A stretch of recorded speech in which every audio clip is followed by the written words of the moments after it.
Joy analysts discovered humans create happiness through shared experiences. Part 1 had measured happiness across 47 dimensions. They had studied 10,000 species. They knew exactly how joy worked. It was simple mathematics, really. Take one individual, remove all stress factors, provide optimal conditions, measure the resulting happiness. Every species in the known universe followed this pattern. Until they found Earth. The transport pod hummed as it descended through Earth's atmosphere. Checked their instruments for the third time. Everything showed normal readings. The planet had standard gravity, acceptable oxygen levels, and a dominant species that registered emotional responses within expected parameters. This should be routine. Lead analyst, we are ready to begin testing, said the junior member of the team. The young researcher's enthusiasm always made feel ancient, though they were only 400 cycles old.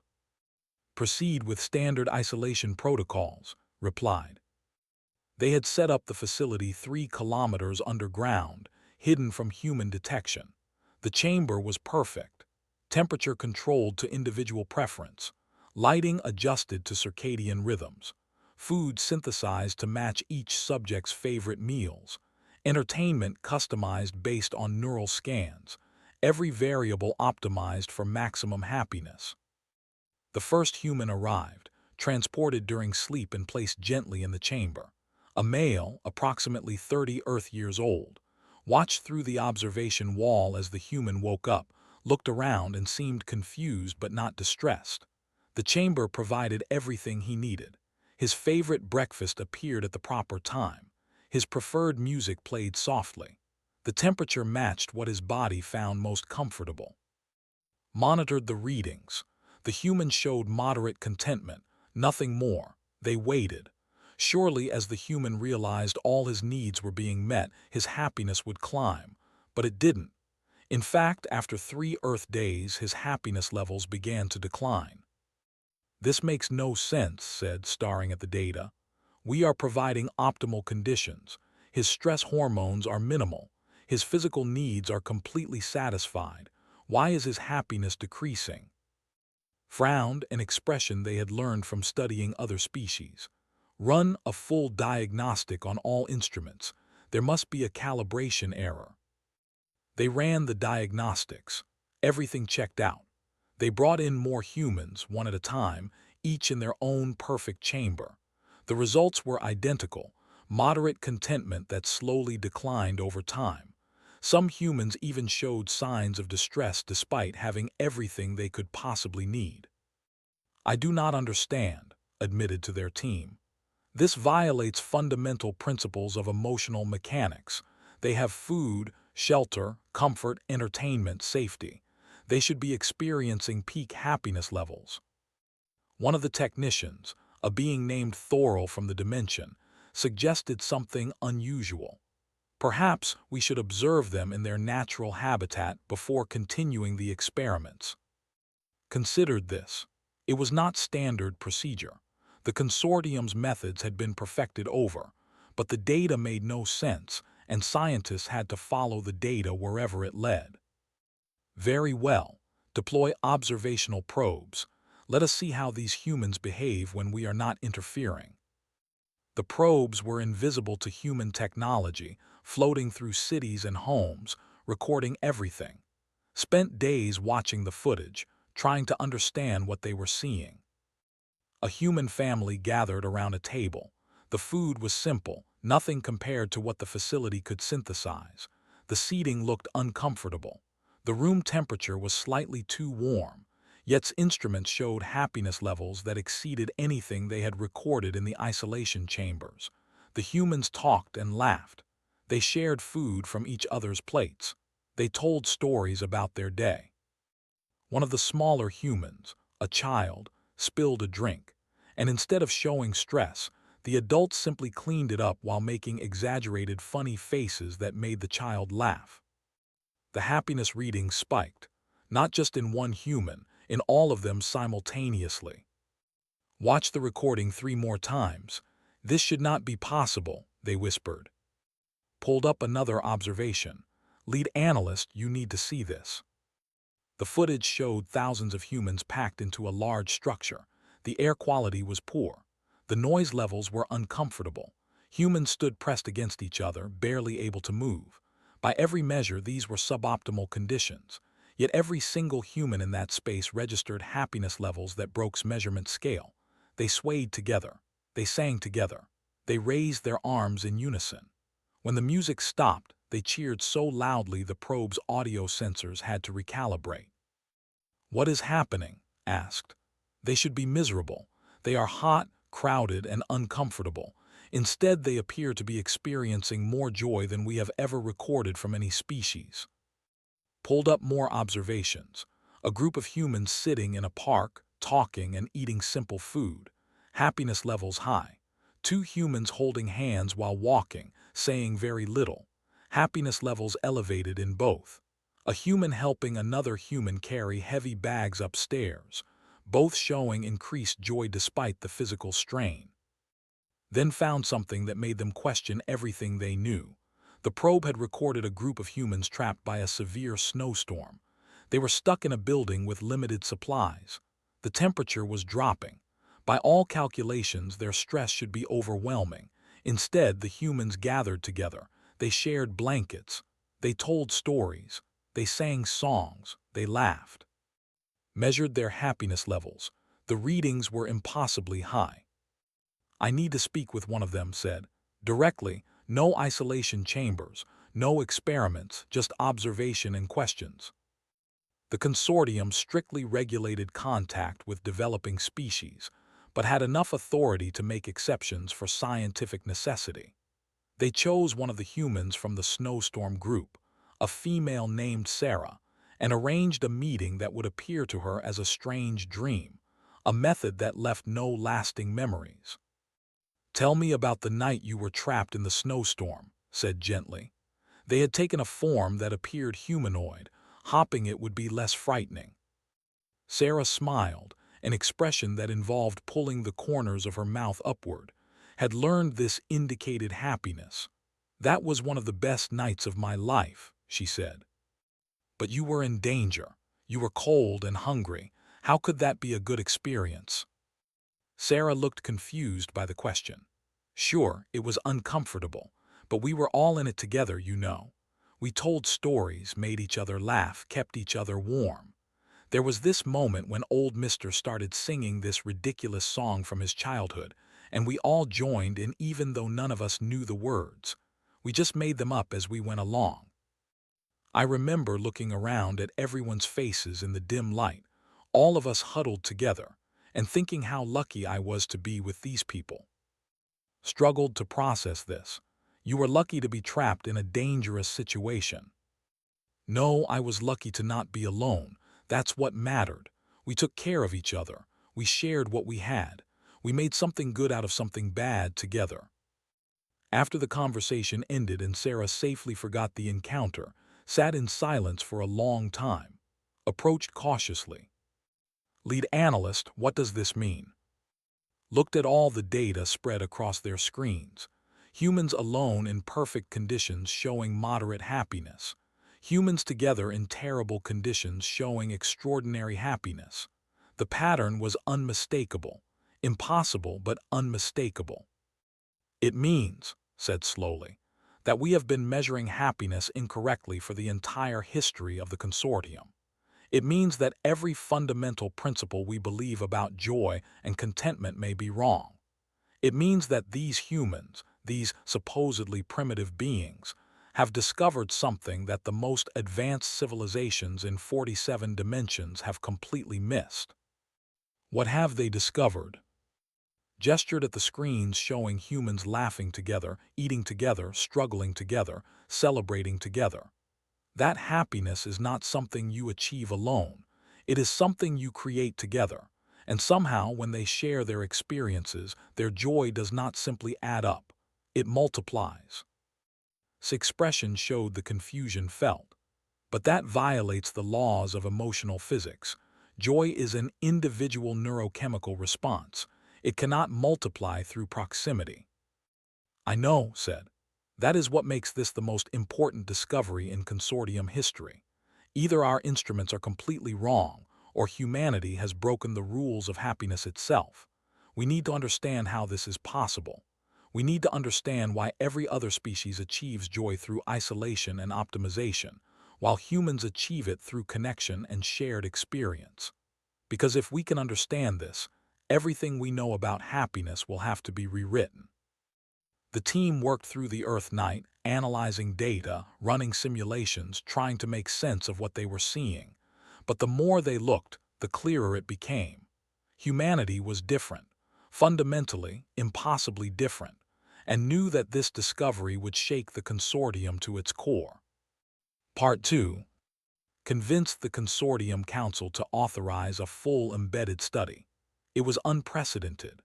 Normally, researchers maintained strict separation from their subjects, but nothing about the human situation was normal and argued that true understanding required immersion.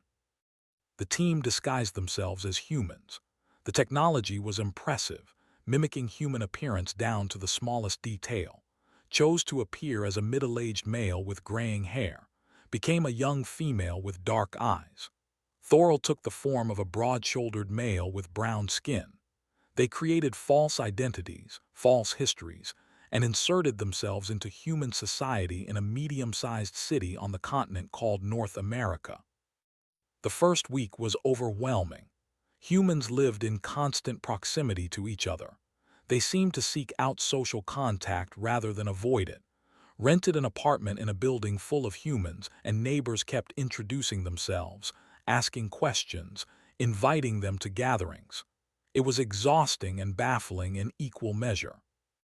"Why do they care if I attend their barbecue?" asked the team during a private meeting in their hidden ship. "I am a stranger. I have nothing to offer them."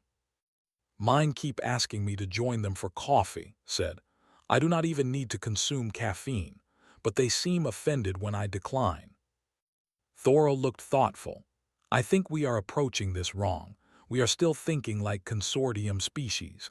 We see social interaction as transactional. What if humans do not?" Decided to accept the next invitation. A human named who lived across the hall asked if wanted to watch a game at his apartment. Agreed, mostly to gather data. His apartment was smaller than and less organized. 3 other humans were already there, sitting on a couch facing a large screen. They greeted with enthusiasm that seemed disproportionate to the situation, handed a cold bottle containing an alcoholic beverage and gestured to a chair. "You like football?" asked. "Had studied Earth sports. I am learning about it." The game began. Tried to focus on the athletic competition, but the other humans seemed equally interested in talking to each other. They made jokes. They groaned together when something bad happened on screen. They cheered together when something good happened. They argued playfully about strategies and players. One of them ordered food called pizza, and everyone shared it, reaching across each other without concern for personal space. Monitored their own biometrics discreetly. Their happiness levels were rising, not because of the game itself, which was mildly interesting at best, but because of the experience of being included, of having the humans laugh at their confused questions about the rules, of sharing food and watching dramatically react to a play, throwing his hands up while everyone else laughed at his intensity. When returned to their apartment 3 hours later, they felt something unfamiliar. It took a moment to identify the emotion. Contentment. Real contentment. Not the moderate levels they had measured in isolated humans with perfect conditions. Genuine happiness that lingered even after the experience ended. Over the following weeks, and the team continued to embed themselves in human society. Got a job at a coffee shop, which the young researcher initially protested was an inefficient use of time, but after a week reported something interesting. "The regular customers remember my name. They ask how I am doing, not just as courtesy but as genuine inquiry. One customer learned I was interested in art and brought me a drawing her daughter made. The gift had no practical value, but I found myself pleased by it. More than pleased. I displayed it in my living space. The daughter was sharing her creativity, Thorol observed, and through that sharing created a connection between her family and you. The gift was not about practical value, it was about shared experience. Began to formulate a hypothesis. They brought the team together to discuss it. I believe human happiness functions on a principle we have never encountered. Watch this. Pulled up readings from their own embedded experiences. When I am alone, my happiness baseline is here, moderate, acceptable. But when I interact with humans in a social context, it spikes here. That is a 300% increase. Same with my data, confirmed. Now look at this. When I spend time with and his friends, my happiness increases. But look at their readings during the same period, highlighted the data. Their happiness also increases. And the more we all engage together, the more everyone's happiness rises. It is not additive, it is multiplicative. How is that possible? Thorol asked. Joy is generated by individual neurochemistry. One person's happiness cannot affect another's happiness. That is like saying one person's hunger could feed someone else. Unless, said carefully, human brains have evolved a mechanism we do not possess, a way to synchronize emotional states, to resonate with each other. They designed experiments to test this, carefully, subtly, without disrupting the human's natural behavior. They measured groups of humans in various situations, a book club where people discussed a story together, a gym where people exercised near each other, a park where parents watched their children play while talking to other parents. The pattern held. Humans alone showed moderate happiness. Humans together showed elevated happiness. But humans together while engaged in a shared experience showed happiness levels that seemed to violate theoretical maximums. The most dramatic example came when invited the team to observe something called a wedding. A human couple was making a formal commitment to a permanent partnership, and humans treated this as a significant celebration. Hundreds of humans gathered in a large room. They watched the couple exchange vows. Many humans cried, which had learned was a response to strong emotion.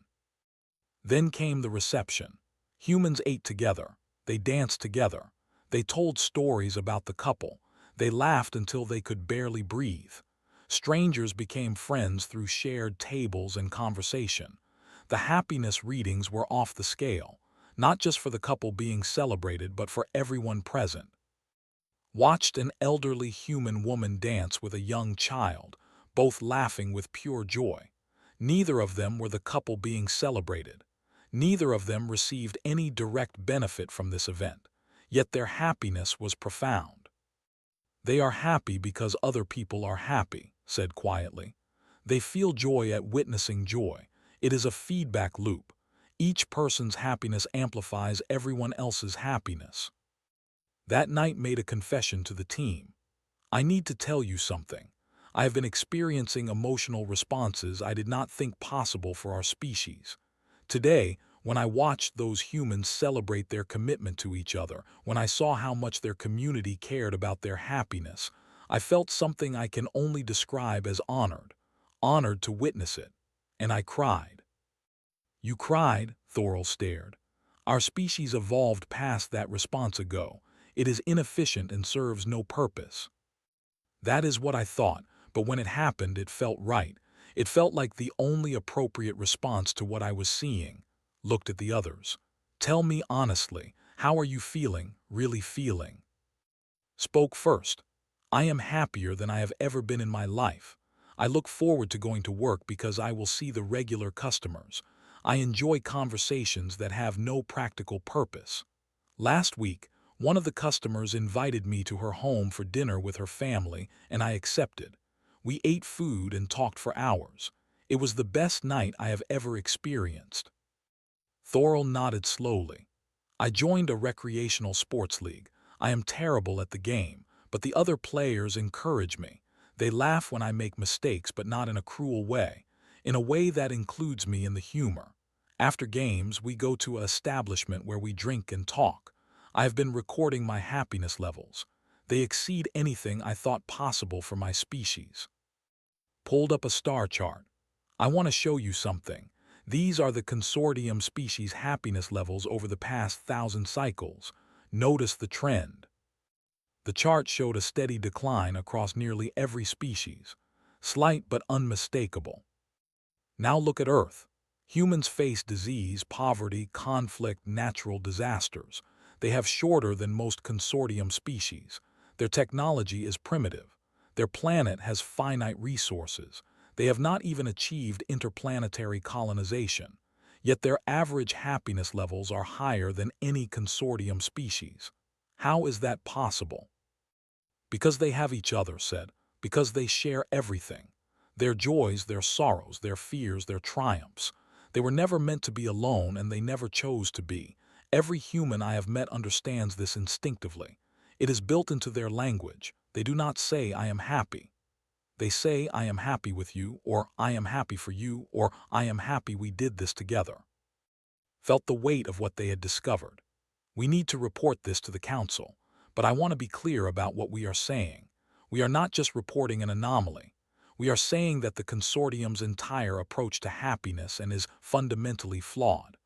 We are saying that by optimizing for individual achievement and isolated joy, we have been making ourselves miserable for. We are saying that humans, whom we considered primitive, have wisdom we lack. The Council will not accept this easily, Thora warned. I know, but it is the truth, and truth is what science demands. Part 3. The presentation hall on the consortium home world held representatives from 1,000 species. Stood at the center, feeling more nervous than any moment in their 400-cycle life. The data was undeniable. The conclusions were solid, but knew they were about to challenge beliefs that civilizations had held for millions of years. Honored Council, began, my team has completed the Earth study. Our findings will require significant reassessment of fundamental emotional mechanics theory. A counselor from the Vex dimension spoke. We have reviewed your preliminary reports. They suggest impossibilities. Happiness cannot multiply through proximity. Joy cannot transfer between individuals. These violate basic physics. I would have said the same thing before studying humans, replied, but the data does not lie. They displayed the recordings, the measurements, the comparisons. Humans alone versus humans together. The difference was stark. Humans possess what we have termed resonance nodes, neural structures that allow them to synchronize emotional states with others. When humans share experiences, their individual happiness amplifies collectively. Perhaps their instruments are simply measuring incorrectly, another counselor suggested. We considered that. We calibrated our instruments on ourselves while embedded in human society. We experienced the same effects. Our own happiness levels increased by factors of 3 to 5 when engaging in shared human experiences. Murmurs rippled through the chamber. A senior counselor from the dimension stood. You are claiming that your happiness increased. You, a trained observer, became emotionally compromised by your subjects. Stepped forward. With respect, counselor, we were not compromised. We were transformed. I had never experienced real joy before meeting humans. I thought I had. Our species achieves contentment through personal achievement and optimal conditions. But what humans feel, what they create together, is something else entirely. It is profound and powerful and beautiful. The counselor's expression showed displeasure. This is precisely why we maintain separation from study subjects. You have been contaminated by their primitive emotional patterns. Or, said firmly, we have discovered that their emotional patterns are actually more advanced than ours, more sophisticated, more effective at generating sustainable. That caused an uproar. Dozens of counselors spoke at once, some offended, some incredulous. The presiding counselor called for order. These are extreme claims, lead analyst. You are suggesting that our entire civilization has been pursuing happiness incorrectly. I am suggesting we forgot something important. Look at this data. Displayed the long-term happiness trends across consortium species. We are becoming less happy over time. Suicide rates are rising across 47 dimensions. Meaning-derived contentment is nearly extinct. We optimize everything, yet we are miserable. Meanwhile, humans with their chaos and inefficiency and primitive technology report higher life satisfaction than any of us. Perhaps they simply do not know better, a counselor said. Ignorance can be bliss. I thought that too, but I have lived among them now. I have experienced what they experience. They know suffering. They understand pain and loss and disappointment, but they face it together. They share it, and in sharing, they make it bearable. And when they experience joy, they multiply it through sharing. We do the opposite. We isolate ourselves for efficiency. We celebrate achievements alone. We optimize for individual maximum happiness, and in doing so, we achieve only a fraction of what is possible. Pulled up a final recording. It showed the wedding had attended. Hundreds of humans laughing, dancing, celebrating together. The happiness readings were undeniable. This is what we have lost. This is what we forgot. Connection is not a weakness to overcome. It is the source of everything that makes life worth living. An elder counselor from one of the ancient founding species spoke. Her voice was quiet but carried authority. When I was young, before we achieved perfect individual optimization, my species had something we called gathering days. Everyone in a community would come together. We would share food, tell stories, celebrate births, and mourn deaths together. We discontinued the practice 3,000 cycles ago. It was deemed inefficient. Individuals could achieve the same neurochemical responses through optimized personal experiences in a fraction of the time. She paused, looking at the images of joyful humans. But we have not achieved the same responses, have we? We achieved contentment. We eliminated suffering. But we also eliminated whatever that is. She gestured at the screen. That wild, imperfect, beautiful joy. The chamber fell silent.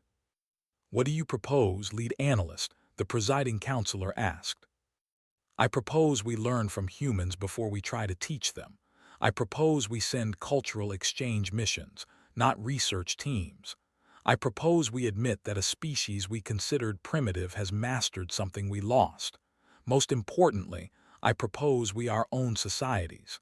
How did we become so isolated? When did we decide that optimal individual happiness was the goal? What did we lose along the way? This would require restructuring our entire civilization, a counselor protested. Perhaps, or perhaps it just requires remembering what we used to know.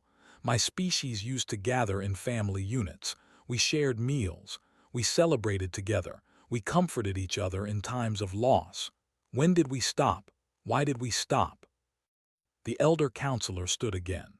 I move that we authorize expanded cultural exchange with Earth, not as researchers but as students. And I move that we begin a comprehensive review of social structures across all consortium species. If we have been pursuing happiness incorrectly, then we have a moral obligation to acknowledge it and change course. The vote was not unanimous. Many counselors remained skeptical, but a majority approved both measures. As the session ended, felt a complex mix of emotions: relief, hope, fear, anticipation. Approached. Do you think it will work? Can we really change civilizations that have existed for millions of years? I do not know, but I know we have to try, because I have felt what humans feel when they are together.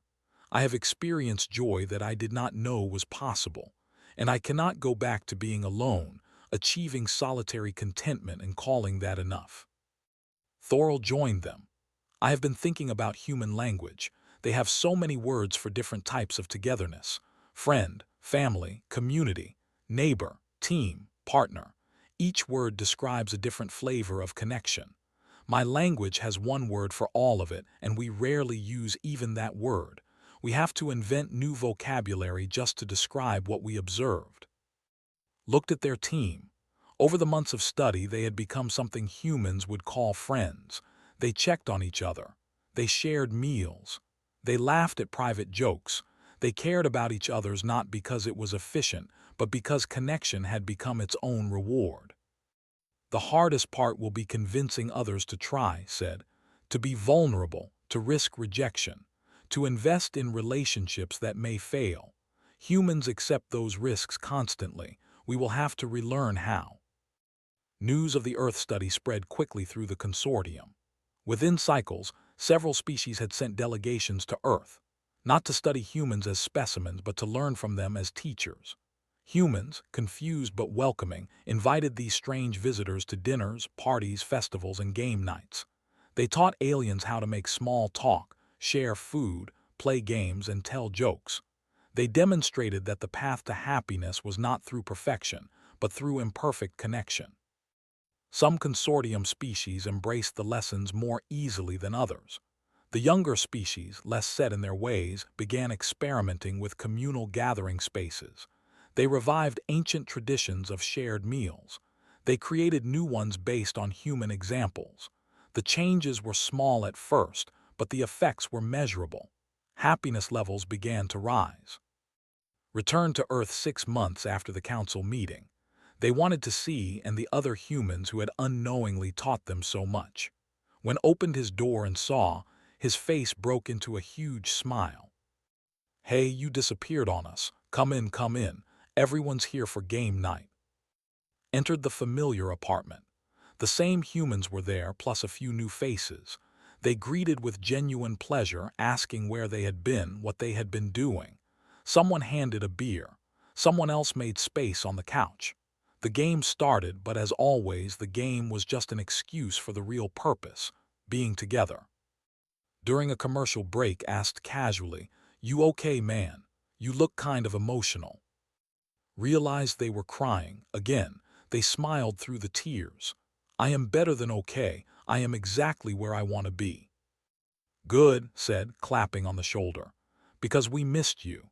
It's not the same without you making confused faces at the referee calls." That simple statement contained everything had learned. Humans did not just tolerate each other's presence. They missed each other when apart. They were better together than alone. They knew that happiness was not something you achieved through perfect conditions and personal optimization. It was something you created together, through shared laughter and shared frustration and shared presence. Later that night, back at the hidden ship, recorded a personal log. The consortium spent millions of years building civilizations of isolated individuals pursuing optimized personal happiness. We measured success in individual achievement. We eliminated inefficiency. We perfected solitude. And we became quietly, desperately unhappy without even realizing it. Then we discovered humans who are messy and inefficient and wonderfully, beautifully connected. They taught us that happiness is only real when shared, that joy multiplies when divided among many hearts, that the optimal state is not perfection in isolation, but imperfection together. Humanity's greatest achievement is not technology or art or science. It is the simple, profound understanding that they were never meant to be happy alone. And now, finally, neither are we. The consortium would never be the same. Across 47 dimensions, beings who had spent eons alone were tentatively reaching out to each other. They were clumsy at first. They made mistakes, but they were learning from humans that the purpose of existence was not individual happiness maximization, but the messy, imperfect, utterly necessary work of building connections with others. Learning that a shared meal with friends could bring more joy than a lifetime of solitary contentment. Learning that they had been looking for happiness in the wrong place all along. It was not at the peak of personal achievement. It was in the space between people, in the laughter and the tears and the moments when you looked around and realized you were not alone. Humans had always known this. The rest of the universe was just starting to catch up.